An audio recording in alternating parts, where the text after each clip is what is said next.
We're down here outside the mine, and I've been talking with a number of the workers inside, our state agencies and others, really to get an update about what's going on. Let me start and say that people are working very, very hard. They're working around the clock, trying to do everything possible to rescue the missing miner. Right now, a lot of the work is focusing on dewatering the area, and so there are a number of machines that are pulling out water. We're looking at about 6,000 gallons per minute, and that process is going to keep going. They also have a number of people that are down trying to measure how the water levels are going down. This is a process that we have to make sure that everything is done in the most safe way possible, and I think people are doing everything imaginable to try to give the miner a chance to live. So we're going to continue to work on this. I just want to thank all the people, the company and the agencies, state and federal. People are working collaboratively together to try to help ensure that this miner has that chance to live.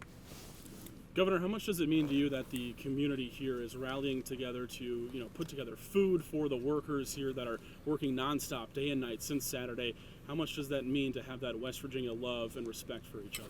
Look, I think that miners are part of the family. They've contributed so much to West Virginia, and so I know that the community's hearts go out to everyone that's affected, but this is part of the fabric of our state, and when times are tough, people step up and they deliver. I think that's what's happening here. I know that people are doing everything possible. Over the last couple days, there have been a lot of communications about what other tools are needed. New machinery comes in, efforts to drill a hole. There's so many things that are going on, but at its core, we know that all the people in West Virginia are standing behind this community because it's a pretty tough situation. But I will tell you, I'm encouraged by all of the work that's being done. There's no quit in anyone here, and that's what you want to see. Do you have any updates on the well-being of this miner? I don't have any updates to report right now. Obviously, it's been a few days, but I can tell you this is still a rescue mission, and it's focused on trying to retrieve the miner. And obviously, as the water goes down, that's going to further enable additional mine safety efforts to try to identify the individual. So right now, the big effort is trying to clear out the water. That's a big part of it. It's a little preliminary to know at what level the water is going to be at so we can send more people down. But I want to say that the efforts on the part of everyone, people have been working around the clock trying to do whatever they can to help find this miner. You may not know the information for sure, but we saw all the news agencies here saw like an ambulance and 3 unmarked cars drive up the mine. Do you know of any information of why that happened at all? I don't. So I know that I went up and I just had a briefing from our mine safety director and from a number of other people up there to just get the firsthand look on it, because this is so important for our state. We take mine safety very seriously, and we have to look out for our coal miners. And I know all of West Virginians are praying tonight. We may not know every single fact on the ground, what's going to happen into the future, but I can tell you people are working really, really hard. And do you know if they're dealing with water still actively coming out of that mine?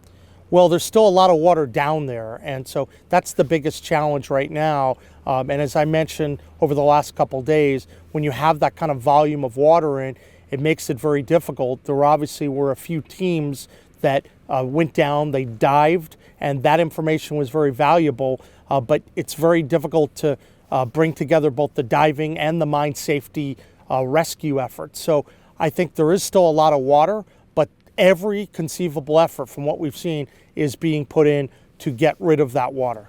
When you were just up there for, can you kind of tell me what the morale is like with all the search and rescue crews? Are they still determined? Or they still have that sense of urgency? What have you kind of seen when you went up there? I think everyone is working really hard. They're working around the clock, and they're doing everything to help their colleague, right? I mean, this is a person that they know very well, and we're still not revealing the name right now. I don't think that'd be appropriate, but I can tell you that people still want to just keep putting in all the amount of time to give this guy a chance.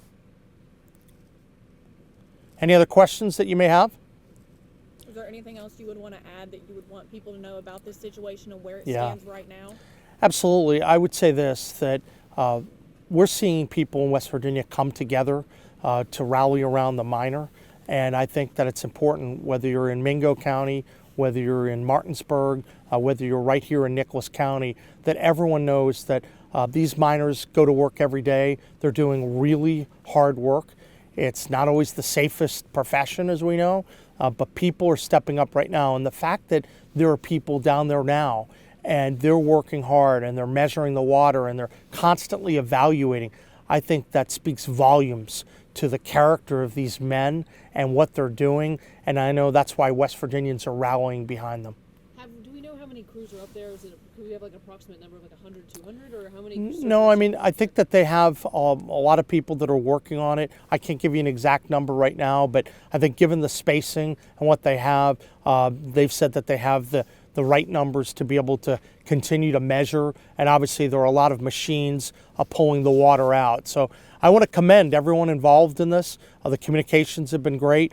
And to be clear, we've tried to be in a position where, we're just doing anything we can on a communications level and to help out. But these guys on the ground, the miners, the people at the company, the coordination with the state and the federal agencies, from everything I'm hearing has been very positive. And so I want to emphasize that.